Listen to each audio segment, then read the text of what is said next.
Hi! Welcome to Daksha vlogs. అందరూ ఎలా ఉన్నారు? ఈరోజైతే గనక బీరకాయ పాలుపోసి కూర ఎలా వండాలో ఈ వీడియోలో చూపిస్తున్నానండి. మీలో ఎంతమందికి ఈ కూర తెలుసో కామెంట్ చేయండి. చూస్తున్నారు కదా! ప్యాన్ పెట్టుకొని దాంట్లో తగినంత ఆయిల్ వేసుకొని పచ్చెనపప్పు, మినపప్పు, ఆవాలు, జీలకర్ర, ఎండుమిర్చి, కరివేపాకు కూడా వేసుకొని బాగా వేయించుకోవాలండి. నేనైతే చిన్న సైజు ఉల్లిపాయ తీసుకున్నానండి. ఉల్లిపాయ వేసుకోకపోయినా పర్వాలేదు బీరకాయ కూరలోకి. కొంచెం వేసుకుంటే కొంచెం గ్రేవీ అనేది ఎక్కువ వస్తుందని ఉల్లిపాయ అనేది వేసుకుంటాము. ఉల్లిపాయ అనేది ఎక్కువ వేసుకుంటే తీపొచ్చేస్తుంది. చిన్న సైజు ఉల్లిపాయ వేసుకోండి. దీంట్లో కొంచెం పసుపు, తగినంత సాల్ట్ వేసుకొని దోరగా వేయించుకోవాలి. చాలా బాగుంటుందండి కర్రీ అనేది. చాలా టేస్టీగా ఉంటుంది. ఎప్పుడు ఉత్తి బీరకాయ కూరే వండుకుంటాం కాబట్టి అలా కాకుండా కొత్తగా ఇలా ట్రై చేయండి. మీరు ఎంతమందికి బీరకాయలో పాలు పోసి కూర వండడం తెలుసో కామెంట్ చేయండి.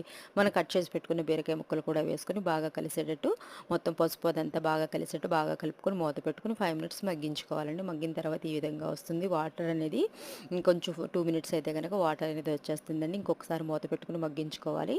దీంట్లో కొంచెం కారం వేసుకొని ఎండుమిర్చి పచ్చిమిర్చి వేసుకున్నాం కాబట్టి కొంచెం కారం వేసుకుంటే సరిపోతుందండి. మొత్తం అంతా కలిసేటట్టు బాగా ఇలా కలుపుకోవాలండి. నేనైతే కనుక ఒక చిన్న బీరకాయ తీసుకున్నాను. మీరు తీసుకున్న దాన్ని బట్టి తగినంత పాలు పోసుకోవాలండి. ఇలా మగ్గించుకోవాలని మళ్ళీ మూత పెట్టుకుని ఇలా మగ్గించుకుంటే ఇలా మగ్గుతుందండి. దీంట్లో సరిపడినంత పాలు పోసుకోవాలి. చాలా బాగుంటుందండి. చాలా టేస్టీగా ఉంటుందండి.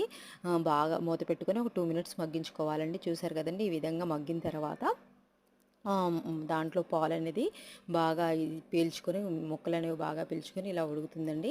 చూస్తున్నారు కదా! దగ్గరికి వచ్చేసింది. ఎంతో టేస్టీగా ఉండే బీరకాయ పాలు పోసి కూర రెడీ అయిపోయిందండి. మీకు నచ్చినట్లయితే లైక్ చేయండి, షేర్ చేయండి, సబ్స్క్రైబ్ చేయండి. చూస్తున్నారు కదా! ఎంతో టేస్టీగా ఉంటుందండి. మీలో ఎంతమంది తెలుసు కామెంట్ చేయండి. Please subscribe my channel. Thank you for watching.